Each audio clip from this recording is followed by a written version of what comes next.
जय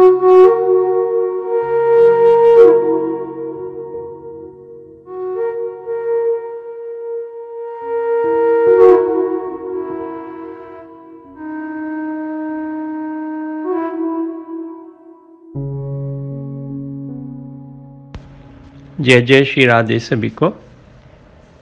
पूज्य डोंगरे जी महाराज श्रीमद् भागवतम में पुंडलिक का चरित्र बता रहे हैं। पुत्र को माता पिता की सेवा किस प्रकार करनी चाहिए, इसका यह उत्तम दृष्टांत है। पुंडलिक के दर्शन करने के लिए भगवान स्वयं उसके घर पधारे हैं। पुंडलिक माता पिता की हमेशा सेवा करता था। वो माता पिता को ही सर्वस्व मानता था। माता पिता की ऐसी सेवा देखकर भगवान ने प्रसन्न होकर दर्शन दिए। जब भगवान पुंडलिक के घर के द्वार पर आए तब पुंडलिक तो माता पिता की सेवा में लीन था। वह तो बेचारा गरीब था।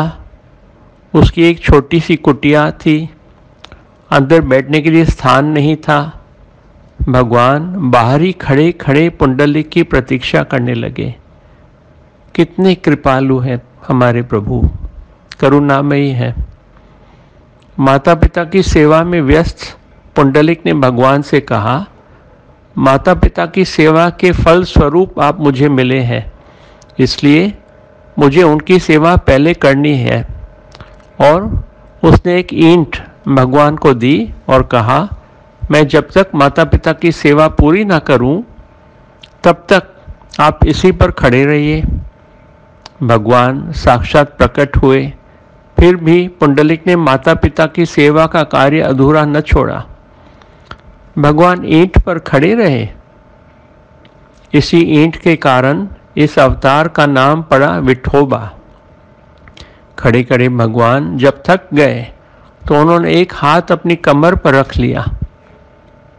आज भी पंढरपुर में वैसे ही मुद्रा में खड़े हुए हैं प्रभु।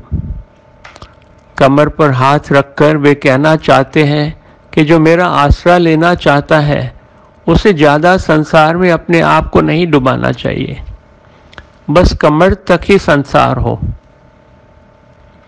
जैसे अगर हम कमर तक पानी में खड़े होते हैं तो फिर नदी आसानी से पार कर लेते हैं, वैसे ही संसार में ज़्यादा ना डूबे हम।